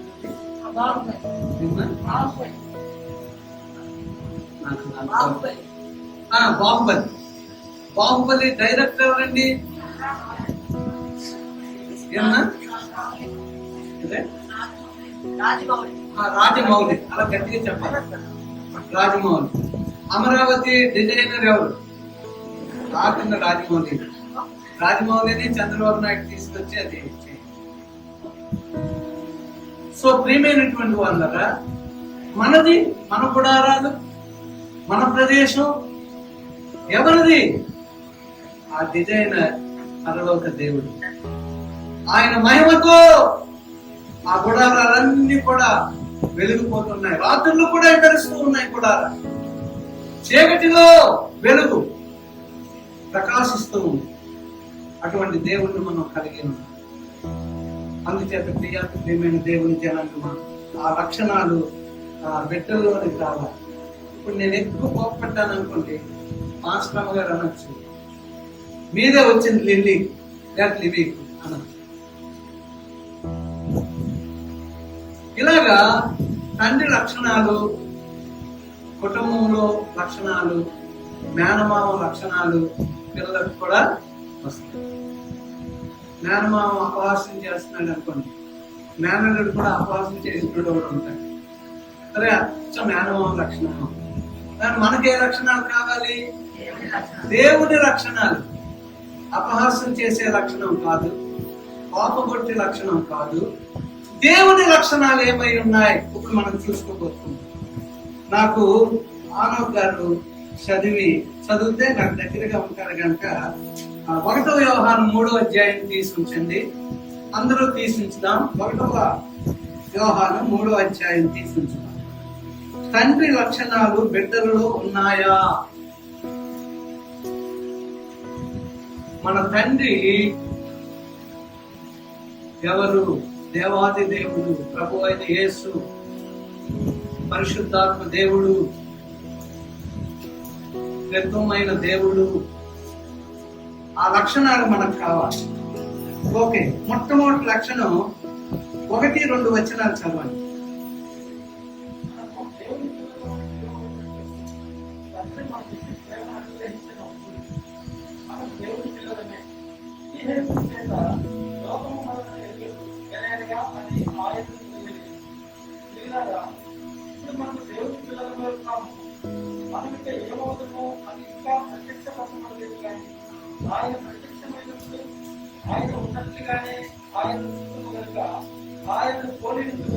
అది దేవుని పిల్లలమైనటువంటి మనము ఆయన లక్షణాలు, ఆయన గుణ లక్షణాలు కలిగిన వారముగా ఉన్నప్పుడే తండ్రి ఇంటి దగ్గరికి దిశలోనికి మనం వెళ్ళబోతూ ఉన్నాం. ఒక దిశ మనకుంది.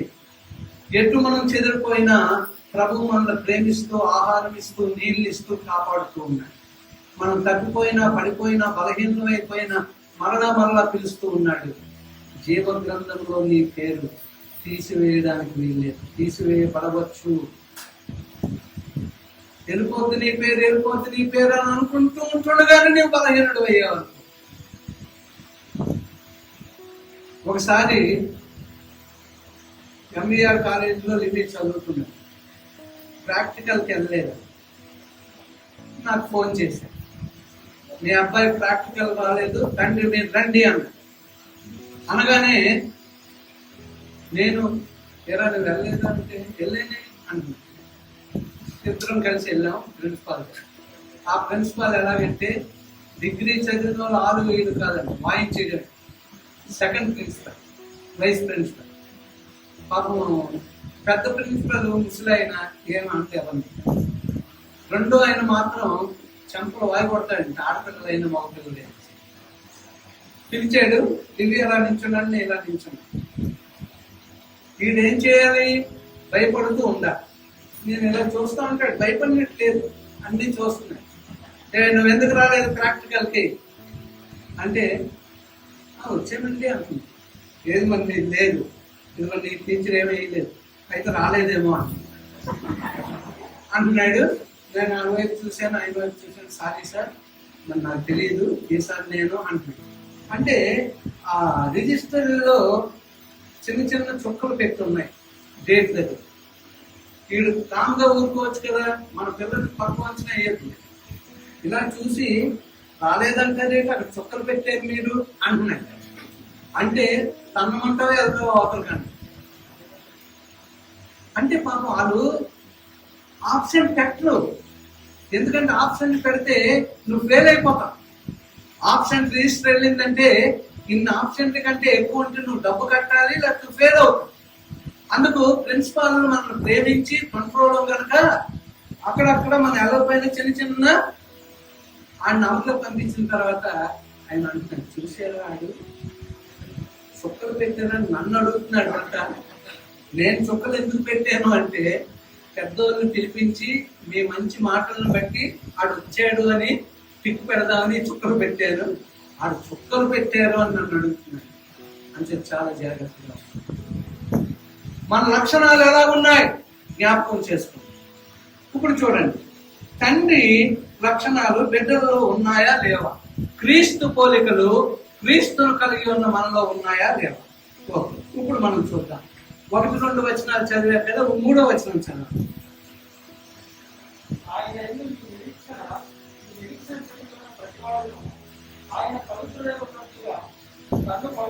అది అది అది అంటే ఆయన లక్షణం ఏదండి? పరిశుద్ధుడు, ఆయన పవిత్రుడు, ఆయన పరిపూర్ణుడు, ఆయన సంపూర్ణుడు. అందుచేత ఏమంటున్నాడంట, ఆయన పవిత్రుడు గనక ఆయన లక్షణాలైనటువంటి పవిత్రత మనలో ఒకటి లెక్క పెట్టుకున్నారు. పవిత్రత. 2వ చదవండి, 6వ వచనం.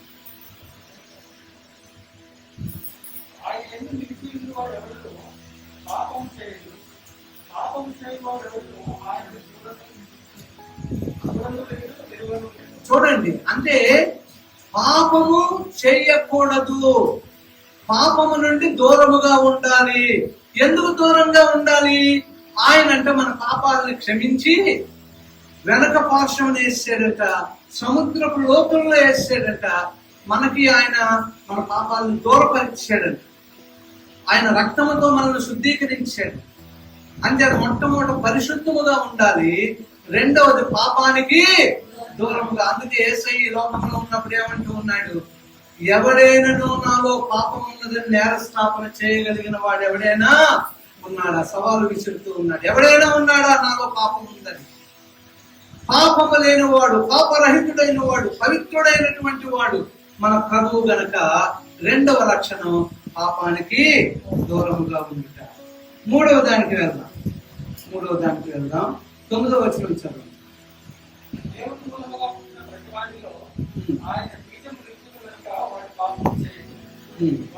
అంతేనండి, చాలు. దేవుని బీజము అతనిలో ఉన్నది, దేవుని విత్తనము ఆయనలో ఉన్నది. అందుచేత వాడు ఎప్పుడు పాపము చేయడు. పవిత్రుని యొక్క బీజము మనలో ఉంది గనక ఇంతకు ముందు ఉన్నటువంటి పాపాన్ని దూరపరిచినటువంటి దేవుడు, ఆ యొక్క పవిత్రుడైనటువంటి వాడు, ఆయన బీజము మనలో ఉంది గనక మనం పాపానికి దూరంగా ఉన్నాము. ఆయన బీజము మనలో ఉంది. 4వ చూద్దాం, 14వ వచనం.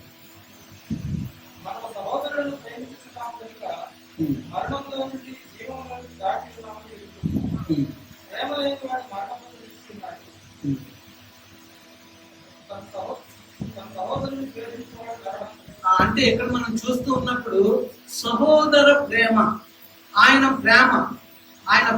ప్రేమించాడు కనుక మన కొరకు ప్రాణం పెట్టాడు. 1 యోహాను 3:16 ఏమంటున్నాడు,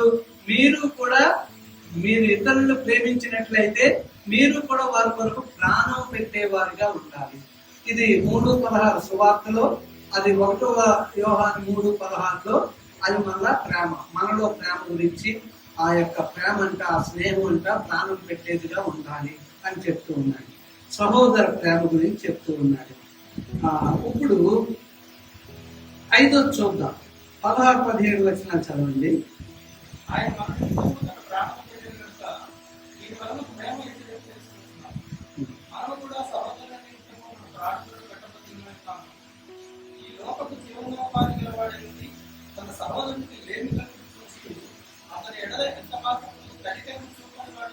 చూడండి, కనికరము కలిగినటువంటి దేవుడు మన దేవుడు. కనికరం. ఇప్పుడు నాకు ఒక మాట జ్ఞాపకం వస్తుంది. కనికరం అంటే సాధు సుందర్ సింగ్ ఒక సన్యాసి బయలుదేరి వెళ్తూ ఉన్నారు.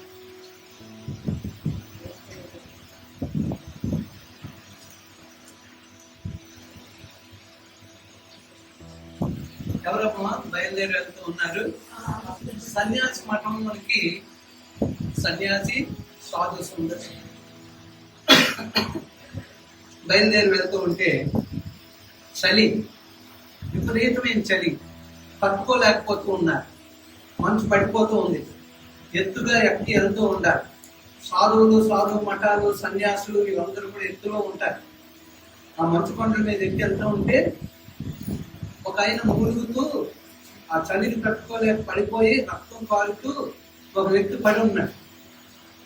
పడుంటే సాధు సుందర్ సింగ్ అతని దగ్గరికి వెళ్తామంటే సన్యాసి ఏమన్నాడు తెలుసండి, మన ప్రాణాలు పోతా ఉంటూ ఇప్పుడు అక్కడికి వెళ్తున్నావు ఏంటి అంటే, లేదు చనిపోయేలా ఉన్నాడు నా సోదరుడు అని సాధు సుందర్ సింగ్ గారికి వెళ్తూ ఉన్నాడు. సన్యాసి వెళ్ళిపోతూ ఉన్నాడు. సాధు సుందర్ సింగ్ సహోదరుడికి స్పృహ లేదు, రక్తం కారిపోతుంది, బొద్దు మీద ఎత్తుకున్నాడు. నడ్డమే కష్టం, కానీ మరొక మూట ఎత్తుకున్నాడు. బయలుదేరి వెళ్తూ ఉన్నాడు. చాలా దూరం వెళ్ళినప్పటికీ ఇంకొక మూట కనపడ్డదంట. తనతో ప్రయాణం చేసిన సన్యాసి పడి చచ్చిపోయాడు. కానీ సాధు సుందర్ సింగ్ కనికరంతో ఆ సోదరుణ్ణి ఒక మూటను ఎత్తుకున్నాడు గనక తిన శ్వాస తన శ్వాస, ఈ రెండు శ్వాసలు ఏం జరుగుతున్నాయంటే వేడు పుట్టించి వారిద్దరు బ్రతికారు.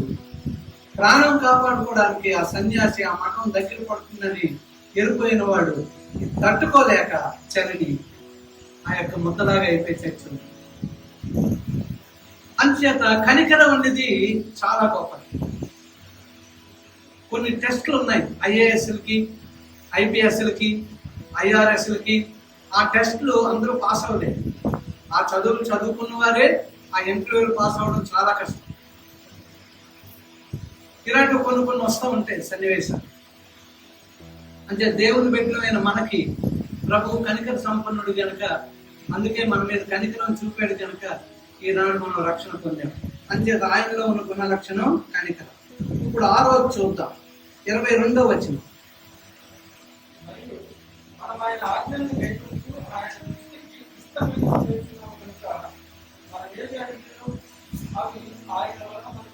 చూడండి, దేవుని ఆజ్ఞలు మనం పాటించుచున్నాము గనక మనం ఏదడిగినో ఆయన ద్వారా పొందగలుగుతాం. దేవుని యొక్క ఆజ్ఞలు పాటించడం ఇది చాలా ప్రాముఖ్యమైనటువంటిది ప్రియమైన దేవుని జనాంగమా. అలాగే చివరగా 24వ వచనం చూడండి. ఆయన ఆజ్ఞలను మేలుకొనువాడు ఆయన యందు నిలిచి ఉన్నాడు. ఆయన వారి యందు నిలిచి ఉన్నాడు. ఆయన మన యందు నిలిచి ఉన్నాడని ఆయన మనకు అనుగ్రహించిన ఆత్మ మూలముగా చూడండి, ఆయన మనకు అనుగ్రహించిన ఆత్మ మూలముగా ఆయన మనలో నివసిస్తున్నాడని మనకు అర్థం అవుతూ ఉందండి. ఆత్మ చేత నడిపించబడుట అని. అందరం లేచి నిలబడదాం.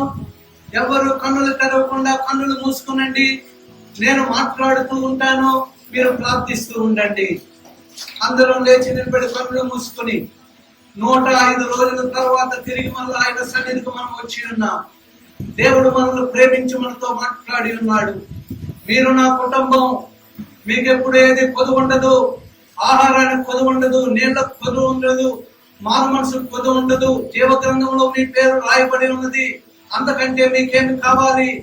అయ్యో, నా గుణ లక్షణాలు మీలో ఉన్నాయి, నేను మీ తండ్రిని, మీ మధ్యలో వాసన చేసే దేవుడను, ప్రార్థించే గృహంలో నా సన్నిధి మీతో ఉంటది. ఇటువంటి దేవుని బిడ్డలు మీరు, మిమ్మల్ని ఎప్పుడు కూడా నేను విడనాడను.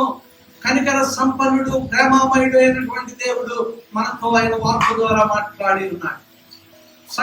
సంఖ్యాకాండములో అయ్యో ఆయన తన ప్రజల్ని ఏ రీతిగా నడిపించి ఉన్నాడో మనం చూసి ఉన్నాం. వారు సనుగునప్పటికీ, వారు దేవునికి విరోధముగా జీవించినప్పటికీ ఆయన వారిని పోషించి ఉన్నాడు. ఆయన ప్రేమామయుడు సుమా. నీవెన్నో సార్లు బలహీనమైనప్పుడు, దైవ సన్నిధికి దూరమైనప్పుడు, దేవుని వాక్యం చదవక, ప్రార్థించక, దేవుని బిడ్డలతో సహవాసం చేయక దూరమవుతున్న నీ బ్రతుకులలో ఆయన ఎంతగా ప్రేమిస్తున్నాడంటే నీతో ఆయన మాట్లాడుతూ ఉన్నాడు. నీలో నాలో ఆయన లక్షణాలు ఉండాలి. ఆయన మన తండ్రి, మనలో ఏ లక్షణాలు కావాలి? దేవుడంట, నా కుమారుడైన క్రీస్తు పోలికలు మీలో కావాలి. క్రీస్తు పోలికలు, అదే మనకు ఆ గొప్ప దేశానికి తీసుకుని వెళ్తాయి. ఆ క్రీస్తు పోలిక ద్వారా మాత్రమే తండ్రి అయిన దేవుని సముఖానికి మనం వెళ్ళగలం, ఆయన దగ్గర కూర్చోగలం. 7 పోలికలతో దేవుడు మాట్లాడాడు. పవిత్రుడు ఆయన, మనం పవిత్రంగా ఉండాలని. పాపరహితుడు ఆయన, మనము పాపంలో జారి పడిపోకుండా పాపానికి దూరముగా ఉండమని ఆయన మనతో మాట్లాడి ఉన్నాడు. దేవుని బీజం మనలో ఉంది అంటూ ఉన్నాడు. ఆయన విత్తనం మనలో ఉంది అంటూ ఉన్నాడు. అందుకే మనం పాపానికి దూరంగా ఉండాలి. సహోదర ప్రేమ, ఆయన ప్రేమామయుడు. సహోదరుని నీవు నేను ప్రేమించినప్పుడే ఆయన మనం ప్రేమించినట్టు. ప్రేమ అనే లక్షణం. 5వది కనికరం. సాధు సుందర్ సింగ్ ని దేవుడి యొక్క కనికరం చేత నింపబడిన సాధు సుందర్ సింగ్ ఒక వ్యక్తిని అయ్యో బ్రతికించుట కొరకు తనే నడవలేకపోతూ ఉన్నప్పటికీ ఆ యొక్క పడిపోయి ప్రాణం పోతున్నటువంటి వాడిని భుజం మీద ఎక్కించుకోవడం ద్వారా ఇద్దరు బ్రతికారు. ఎవరైతే కనికరం చూపలేదో వాడు అలాగే మూటలా పడి చనిపోయి ఉన్నాడు. కనికరం ఆరవది దేవుని ఆజ్ఞలు పాటించడం, దేవుని మాటలకు విధేయత కలిగి ఉండడం. దేవుని ఆజ్ఞను పాటిస్తే ఆయన ప్రేమిస్తాం, ఆయన ప్రేమిస్తే ఆయన ఆజ్ఞను పాటిస్తాం. ఏడవది అంటూ ఉన్నాడు, పరిశుద్ధాత్మ మనలో ఉన్నప్పుడు మాత్రమే మనలో ఆయన నివసిస్తాడు. పరిశుద్ధాత్మ దేవుడికి నీవు నేను చూపిస్తూ ఉన్నాను. సంఖ్యాకాండం 2:1 చూసుకున్నట్లు ఆయన కుటుంబమైన మనము ఆయన ధ్వజము దగ్గర దిగాలి. అదొక ప్రత్యేకమైన స్థలం, దైవ సన్నిధి అక్కడ ఉండాలి. దేవుని ప్రజల మధ్యలో దేవుడు ఉన్నాడు కనుక అది దేవుని కుటుంబం. యావత్ ప్రపంచము యెహోవా దేవుని మహిమను చూడగలిగే. రాత్రి వెలుగును వారు చూశారు, పగలు మేఘస్తంభాన్ని వారు చూశారు. దేవుడే వారిని నడిపించాడు. నా కుటుంబాన్ని నడిపించేవాడు దేవుడు, మన సంఘాన్ని నడిపించేవాడు మన దేవుడు. కరోనా వేళల్లో కాపాడిన దేవుడు, ఆయన రాకడకు మనల్ని సిద్ధపరిచి ఉండగా మనం ఆయన కొరకు బ్రతకాలని దేవుడు మనతో ఈ రోజు మాట్లాడి ఉండగా ఆయన లక్షణాలతో మనం ఆయనను కనపరిచే వారిగా ఉండాలి. ఎవరి మటుకు వారు ప్రార్థించుకుని, దేవా మా ప్రభుని గుణ లక్షణాలతో, దేవా మా ప్రభుని గుణ లక్షణాలతో, దేవా మా ప్రభుని గుణ లక్షణాలతో మమ్మల్ని తీర్చిదిద్దండి. పరిశుద్ధాత్మ దేవుడా మమ్మల్ని బలపరచండి.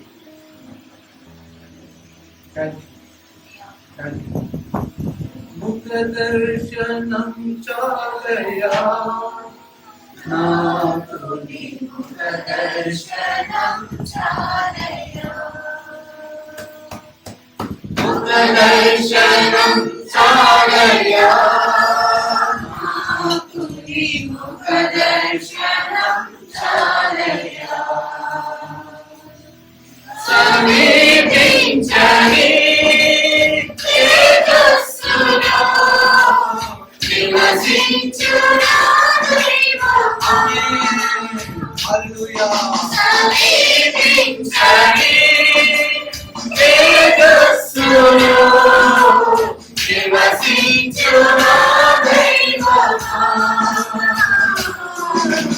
ముఖ దర్శనం చాలయా నాకు నీ ముఖ దర్శనం చాలయా. యేసయ్యా యేసయ్యా యేసయ్యా యేసయ్యా యేసయ్యా యేసయ్యా యేసయ్యా యేసయ్యా. దర్శనం చాలయా నాకు నీ ముఖ దర్శనం చాలయా. ముఖ దర్శనం చాలయా నాకు నీ ముఖ దర్శనం చాలయా. అలాగే చేతులు జోడించి సేవలు వాక్యమని పొగలు ప్రార్థిస్తారు. ప్రార్థనలో మనం యాజ్ఞలు ఇద్దాం.